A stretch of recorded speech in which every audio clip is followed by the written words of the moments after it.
dernier commentaire. Oui, mais xam nga coow li moom su bëree. pënd mi wëri il faut ñu déggoo ci dara ba pare.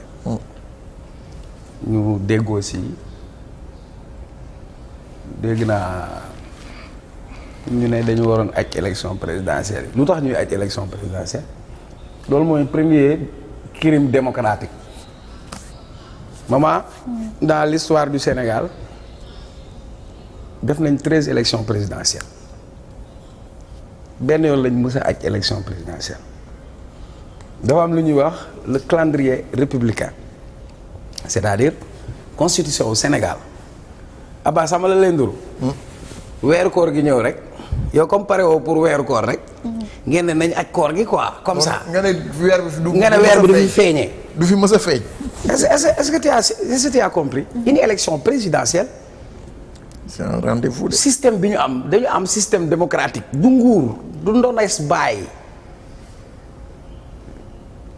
sénégalais comme yow ñooy jël c'est un rendez-vous démocratique Sénégal dafa am histoire politique Abbas démb le 19 mars. lay. su ma maam Ablaye Wade maa ngi koy ñaanal na ko yàlla may wér ak gudd fan. su mag bi 2000.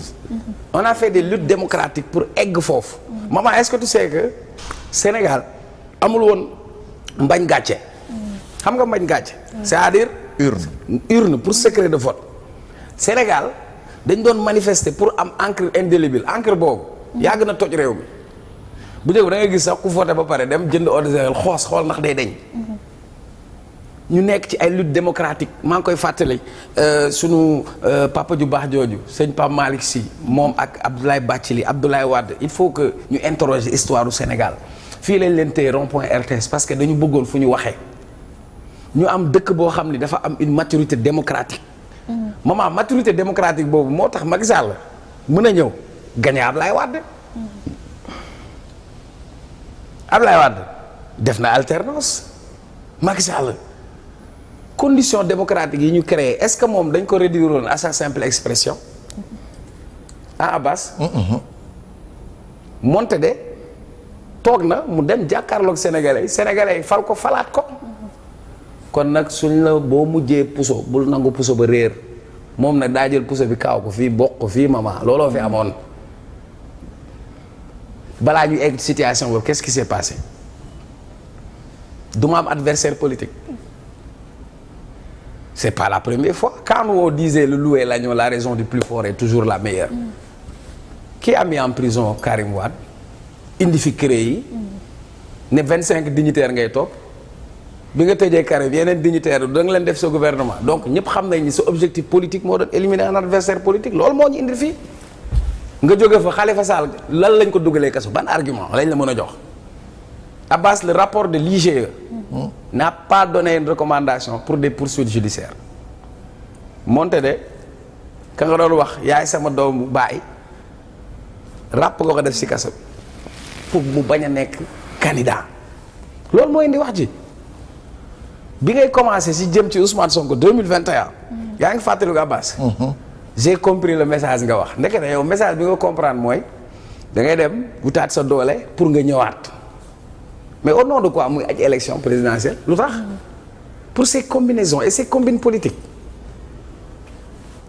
Ousmane Sonko amul ku ko ëppoon légitimité en termes d'opposition élection yi passé si Macky n'avait pas fait ses manœuvres politiques duñ egg foofu pour lan lañ ko toppee nee nañ diffamation lan lañ commencé ay viol loolu lañ commencé woon non lan lañ ko toppee après corruption à la jeunesse. vol de portable corruption à la jeunesse. Après comme boobu jàllul ñu créé beneen dossier on a éliminé Ousmane Sonko. Il y avait pas une personne qui représentait autant les aspirations démocratiques des Sénégalais. C'est bon de faire des rappels pour que les gens se souviennent du contexte. Comment on a fait pour en arriver là? C'est qui le responsable? Jour bi ñu ajee élection yi ñaata Sénégalais ñoo faatu 4. Vous imaginez des gens se battent parce que bëgguñu ñu changer date élection parce que moom moo defoon ay combinaison def ay combine politique am la vérité mooy dinaa la ko waxaat analyse politique nag bu fin laa lay jox takkal téere te lu ma la wax du dañ Macky Sall moo def ay schéma calcul politique éliminer Sonko waxoon naa leen ko ci jamono boobu. Pa Ousmane waroon dafay nekk ma ne ko on peut éliminer du champ électoral Ousmane politique mais on peut pas éliminer Ousmane Sonko du champ politique. La preuve qu'est-ce qu'il a fait daa dem wut 3 jokers.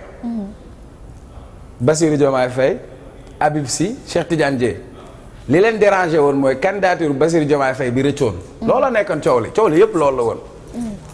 et foofu dafa important parce que négocier nañ pour Ousmane Sonko bokk ci élection pour ñu aj élection yi pour moom mu mun a bokk il avait refusé c'est ça la vérité. li taxoon ñu bëgg a pousse élection yi pousse ñu ko pour démocratie. li taxoon mu pousse ko dafa bëggoon tas carte gi.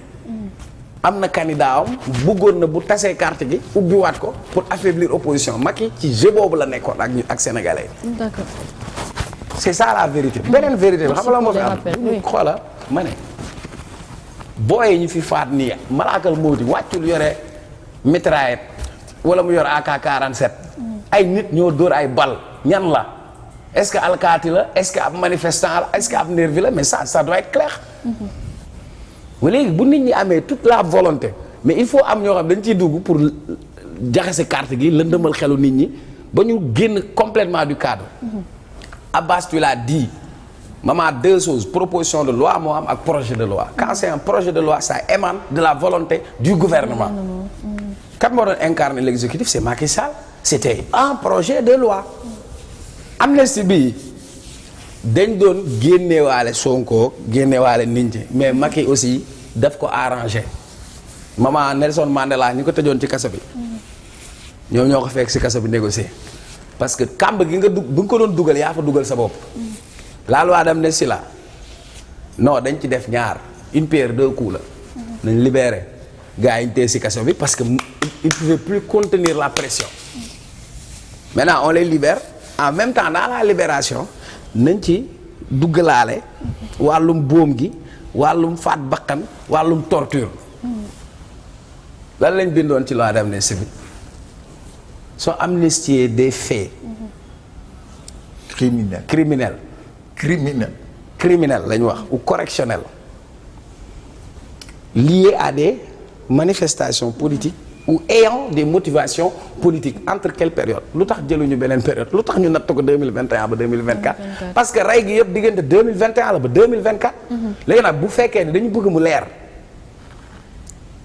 nañ ci génnee wàllu rey gi ak wàllu torture gi maintenant techniquement parlant oui nga terminer foofu est-ce que on fait une abrogation totale le président Bassirou Diomaye Faye c'est le président de la République kenn du ko def di ko jëli fee di ko tëj léegi on va reprendre plus de 2000 personnes ñi def ak ñi deful ñëpp ñu dugal ci kaso bi waaye bu ñu dugalee ñëpp ci kaso bi yow déjà say magistrat doyul sa kaso bu fees bi léegi boo dugalee 2000 yi ku si nekk nga war ko enquête cas par cas dem yoon attewaat ça fait perdre du temps léegi d'autant plus que y a 2 ordres. oui.